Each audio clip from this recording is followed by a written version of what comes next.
नमस्ते दोस्तों, मैं मौर्यवशा मेरे YouTube चैनल पर आप सबका स्वागत करती हूँ। आज हम निराला की राम की शक्ति पूजा ये कविता देखने वाले हैं। राम की शक्ति पूजा इस कविता की रचना कवि ने 1936 में की है, जो उनकी लंबी रचनाओं में से एक है।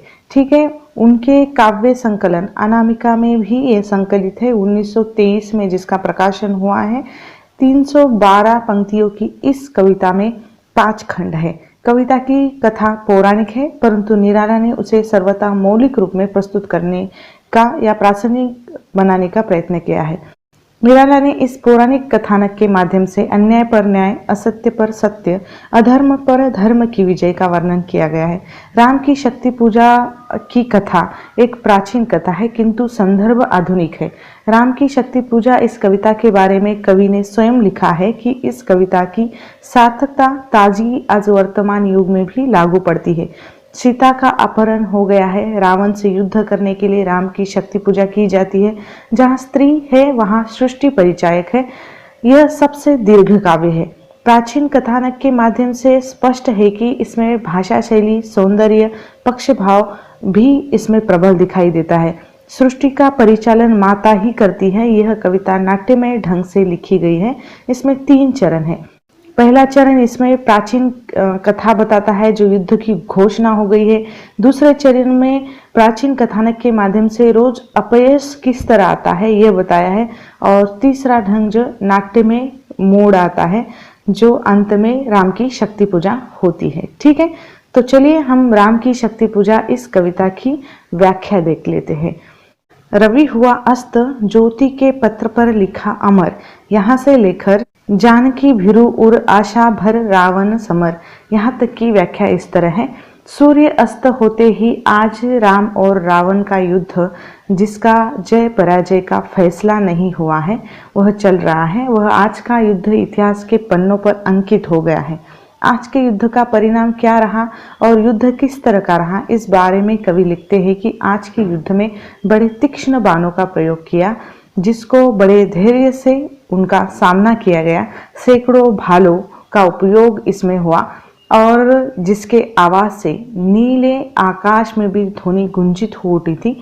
सेना का प्रतिफल अपने युद्ध में व्यूह रचना को बदल देना, उसके विरुद्ध की दूसरी सेना बड़े कौशल्य से उस व्यूह को भेद रही थी।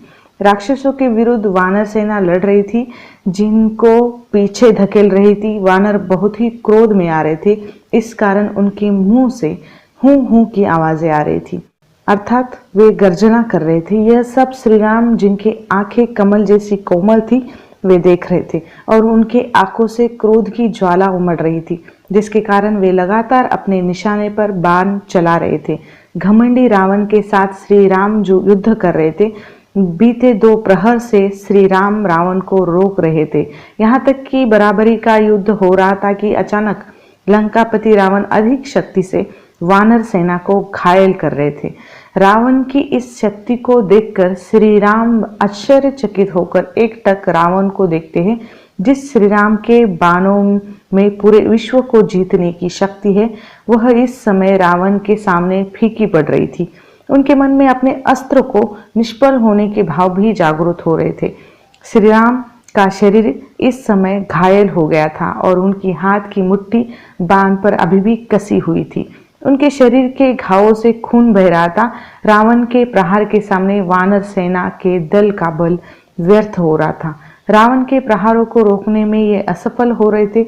श्री राम की सेना में से कुछ योद्धा मूर्छित भी हो गए थे, जिसमें सुग्रीव, अंगद, भीषण, गवाक्ष, गए, नल, नील शक्तिहीन हो गए थे। लक्ष्मण और जाम्बवंत भी इस समय घायल हो गए थे। इस युद्ध में रावण ने अपने शक्ति के प्रहार से अनगिनत योद्धाओं को रोक दिया था। इसमें सिर्फ हनुमान ही ऐसे थे जो प्रलय के समान चारों ओर युद्ध कर रहे थे या रावण के प्रहार से घायल नहीं हुए थे। हनुमान एक पर्वत की भांति हनुमान चारों प्रहरों से लगातार युद्ध कर रहे थे। जानकी यानी सीता के मन में हनुमान के युद्ध को देखकर एक आशा जगा रहे थे कि अभी भी श्री राम युद्ध हारे नहीं हैं। रावण के प्रहारों को हनुमान रोक रहे थे।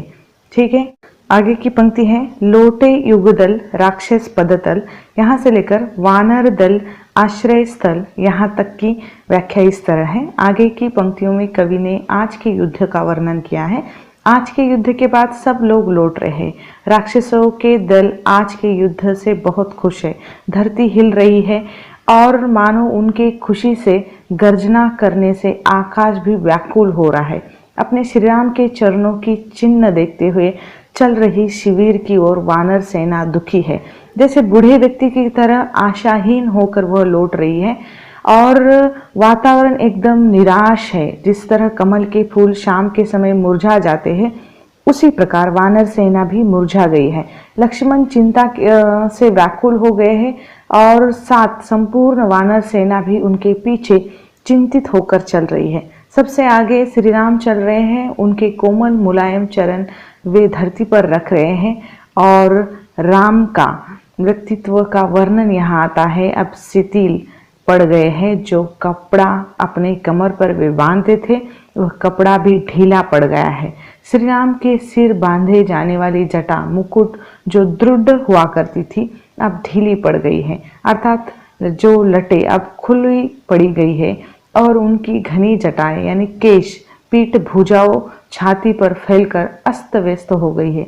कवि यहाँ पर श्री राम के केशों का वर्णन करते हुए कहते हैं कि मानो दुर्गम पर्वत पर जहाँ पहुँचना मुश्किल है वहाँ रात्रि का अंधेरा फैल जाता है, वैसे ही इनकी जटाएं उनके शरीर पर फैल गई है।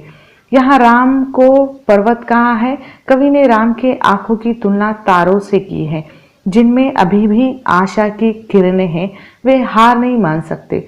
सब लोग अपने अपने शिविर की ओर आ गए हैं।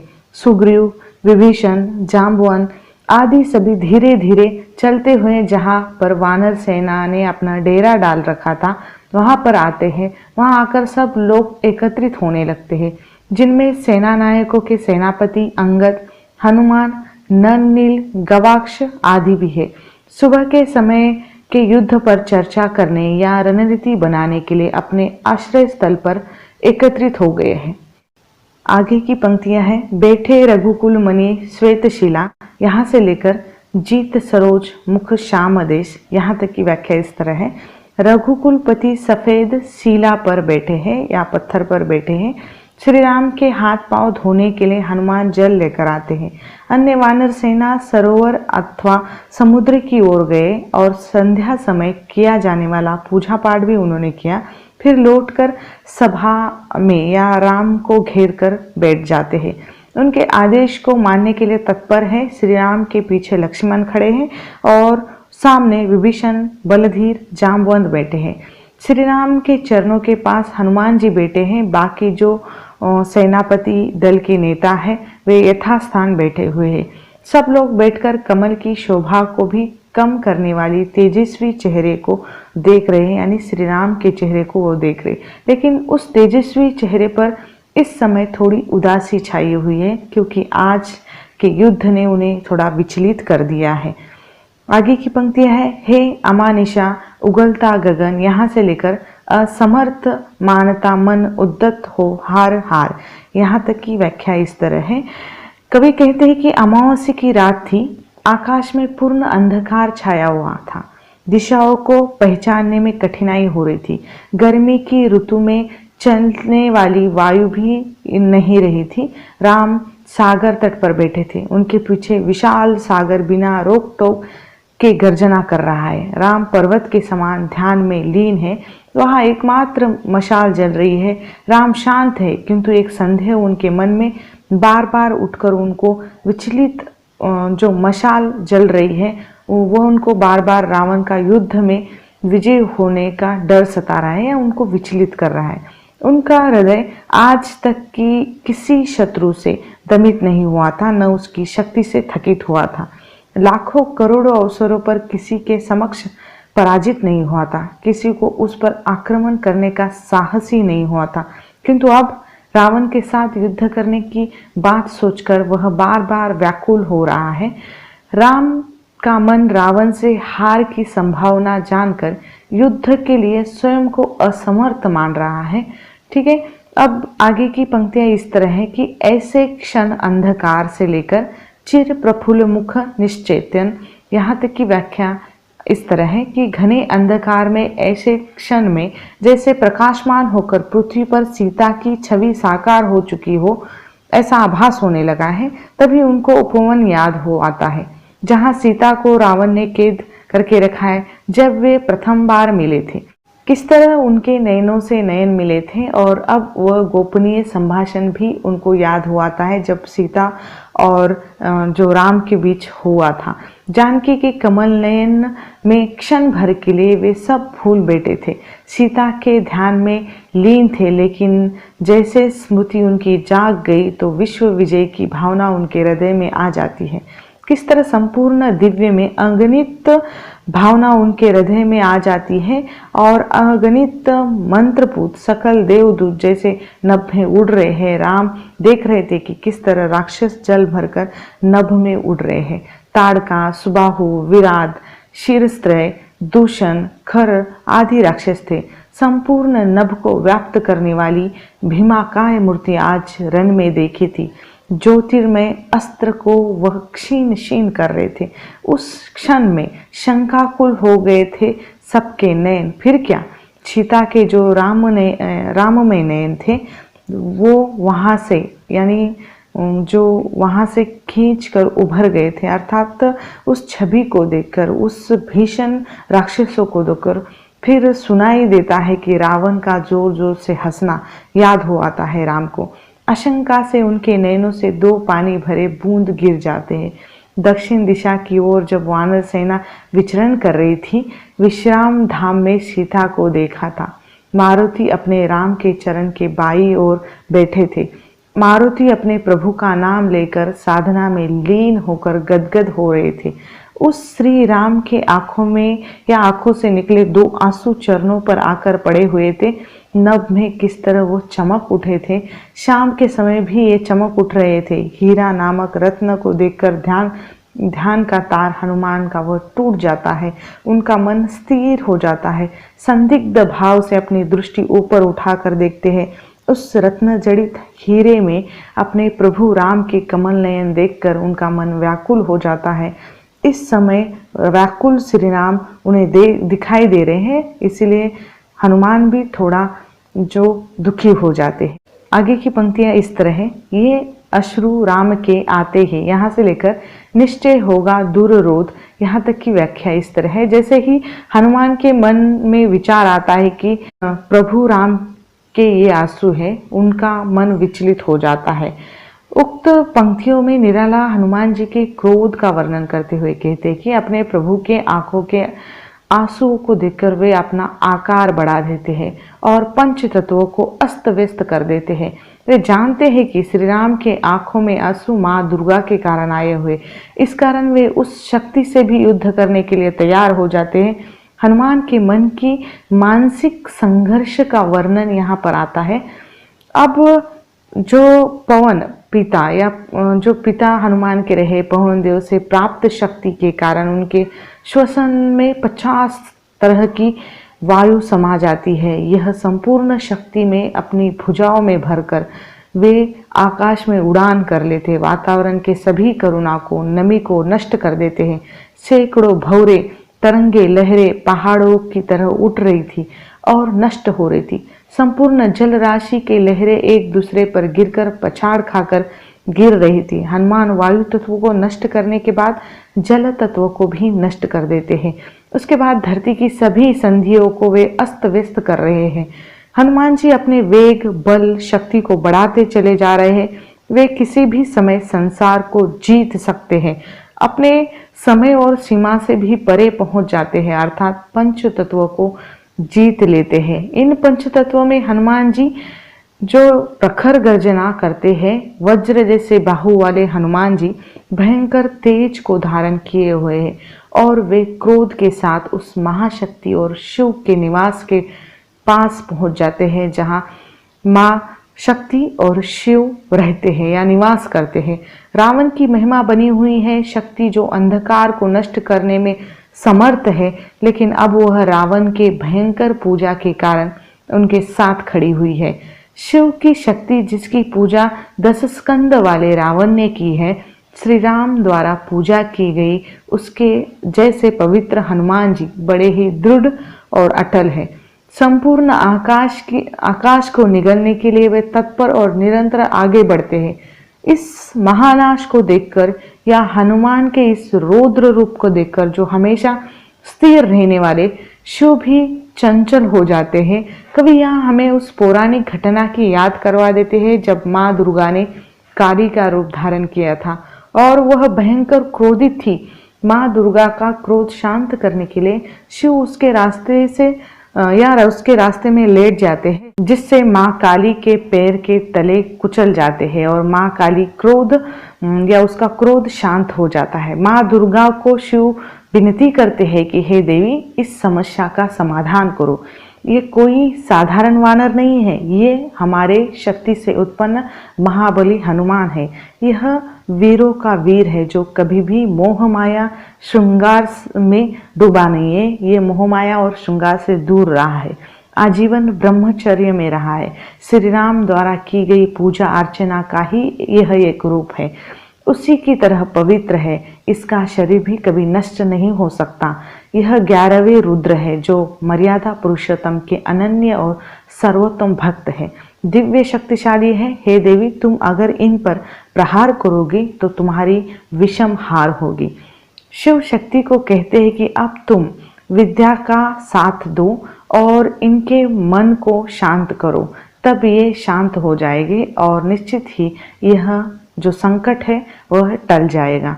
आगे की पंक्तियां इस तरह है कि कहे हुए मौन शिव, इस पंक्ति से लेकर गह प्रभुपद हुए दीन, इस पंक्ति तक की व्याख्या इस तरह है। ये जो बातें कहकर जो शिव है मौन हो जाते हैं, हनुमान शांत हो जाते हैं। तब आकाश में अचानक अंजना का रूप लेकर माता शक्ति प्रकट हो जाती है और वह कहती कि जब तुमने रवि सूर्य को निगल लिया था तब तुम्हें ज्ञान नहीं था, तुम अबोध बालक थे। यही वह भाव है जो तुम्हें अभी भी व्याकुल कर रही है रह रहकर। जो तुम प्रकृति के साथ छेड़छाड़ करने की कोशिश कर रहे हो, यह गलत बात है, यह लज्जा की बात है। मैं तुम्हारी माँ यानी तुम्हारी माँ हमेशा सहती रहती हूँ। यह वह स्थान है जहाँ शिव की पूजा श्री राम भी करते हैं, उसे ही तुम निगल लेना चाहते हो। यह तुम क्या कर रहे हो? सोचो, अपने मन में विचार करो कि क्या ऐसा करने के लिए स्वयं रघुनंदन या श्री राम ने तुम्हें आज्ञा दी है? तुम उनके सेवक हो, तुम अपना धर्म छोड़कर दूसरा ही कार्य कर रहे हो। इस कार्य से कभी श्री राम प्रसन्न नहीं हो सकते, यह असंभव है। हनुमान जी बात को समझकर नम्र हो जाते हैं। उसी समय माता का अंजना रूप लुप्त यानी लीन हो जाता है। हनुमान जी धीरे धीरे नीचे उतर आते हैं और अपने श्री राम के पैरों के पास जाकर अपने आप को असहाय दीन समझते हैं, क्योंकि वे अपने प्रभु के लिए कुछ नहीं कर पा रहे। आगे की पंक्ति है, राम का विषानन देखते हुए कुछ क्षण, यहाँ से लेकर धिक राघव धिक धिक यहाँ तक की व्याख्या इस तरह है कि श्री राम का उदास मुख देखकर कुछ क्षण बाद विभीषण बोलते हैं कि हे सखा, आज वह आपके चेहरे पर वह प्रसन्नता का भाव नहीं है जिसे देखकर समस्त वानर सेना भालू अपनी थकान भूल जाते थे और अपने आप को और भी शक्तिशाली पाते थे। हे प्रभु, आप में अभी वह सामर्थ्य है कि वह तीर है जिसकी सहायता से यह युद्ध जीता जा सकता है। आज भी वही सेना बल हाथ और जिसकी शक्ति से यह युद्ध हम जीत सकते हैं। आपके साथ वही लक्ष्मण है जिन्होंने मेघनाथ को रण में जीत लिया था। वही भालुओं के सेनापति भल्यपति जाम्बवन है, वानरों के स्वामी सुग्रीव है, तारा पुत्र अंगद जो कभी विचलित न होने वाले महाबली आपके साथ है। 10 करोड़ के समान शक्तिशाली महाबली हनुमान जी आपके साथ है और कुशल सेना नायक आपके साथ है और वही रावण का युद्ध भी आपके सामने है। फिर ऐसे समय यह कैसी उदासी या चिंता का भाव आपके चेहरे पर दिखाई दे रहा है? रघुकुल के गौरव होकर भी आप इस समय क्यों कमजोर हो जा रहे हो? अब हम जब इस युद्ध के जीत की कगार पर है तो हम कैसे पीछे हट सकते हैं? अब तक किया हुआ इस युद्ध में परिश्रम अब सब बेकार हो जाएगा। अब जब माता सीता को मिलने का जो समय नजदीक आ गया है तो वह जो सहायता का हाथ हम पीछे कैसे ले सकते हैं। रावण जो दुष्ट, पापी, व्यसनी, दुराचारी है, मैंने उसे उसके हित की बात की थी, तब उसने अपने पैरों से प्रहार किया था और मुझे निकाल दिया था। उपवन में बैठी हुई सीता को जब वह किस किस प्रकार का दुख देगा, फिर वह इस युद्ध या उस युद्ध विजय की कथा सबको सुनाएगा। अपने सभा में बैठा हुआ विजय की कथा सुनेगा। वसंत ऋतु में अपने उपवन में कोयल की मधुर आवाज सुनेगा। और आपने मुझे लंकापति बनने का वचन दिया था, क्या मैं लंकापति बन गया हूँ जो आप पीछे हट रहे हैं? हे राम, आपके भीतर की इस विवशता को मेरा धिक्कार है। ऐसा राम को विभीषण कहते हैं। ठीक है, तो आगे की पंक्ति है, सब सभा रही निस्तब्ध, यहाँ से लेकर मौन में रहा यो स्पंदित वातावरण विषम, यहाँ तक की व्याख्या इस तरह है। कभी कहते हैं कि सभा निस्तब्ध बैठी है, राम शांत दृष्टि से देख रहे हैं, शीतल वातावरण में इधर उधर देखते हैं, जैसे ओजस्वी शब्दों का जो प्रभाव होता है वह नहीं हो रहा है। राम कुछ समय तक चुप रहे।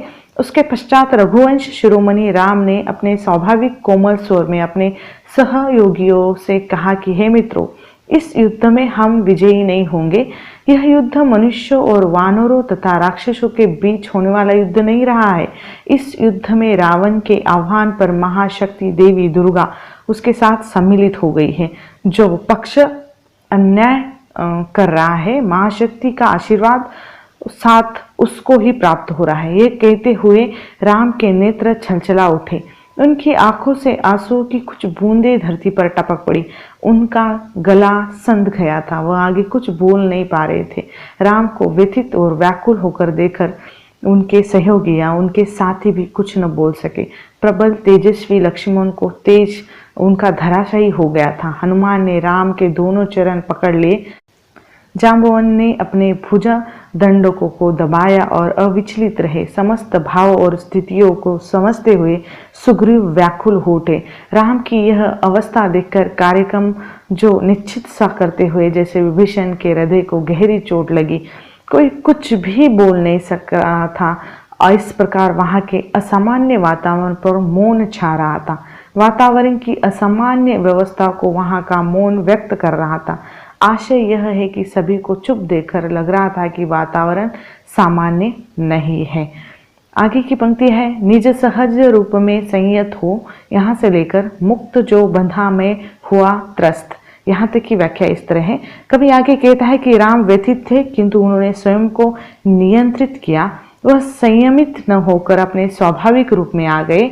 वह कहने लगे कि यह विधि का कैसा विचित्र नियम है जो रावण अन्याय का पक्ष ग्रहण किए हुए है, महाशक्ति उसके साथ है, वह अधर्म में लगा है तब भी अपना है, मैं पराया हो गया हूँ। यह युद्ध शक्ति का भयंकर खेल बन गया है। मैं बार बार शान धरे हुए पीने बाणों को धनुष पर चढ़ाता हूँ। उनकी प्रबल शक्ति से इस संपूर्ण धरती को जीता जा सकता है। उनके तेज में सृष्टि की रक्षा का विचार है। इनमें पतन का विनाश करने वाली अपार संस्कृति विद्यमान है। आशय यह है कि राम के पैने बाण पतन की संरक्षक शक्तियों का विनाश करने में समर्थ है, किंतु महाशक्ति के रावण के साथ होने के कारण ऐसा नहीं कर पा रहे हैं। आज जिस तरह राम की हार हुई, उससे प्रजापतियों का संयम सब टूट चुका था। युद्ध में महाशक्ति रावण जिस तरह आकाश में बाणों का सामना हो रहा था, उसमें राम के बाणों का बार बार निष्फल हो जाना, राम विचलित हो रहे थे या विचलित हो गए थे। इस युद्ध में वे क्रोधित भी थे, क्योंकि जो जो वे प्रयास करते रावण को पराजित करने का, तब तब वे असफल रहे थे। फिर बाण उनसे खींचा नहीं जा रहा था। राम को लग रहा था कि अब वे त्रस्त हो चुके हैं बांध को खींच कर। यहाँ हम रुकते हैं। आगे की कविता हम दूसरे वीडियो में देखेंगे। तब तक के लिए धन्यवाद।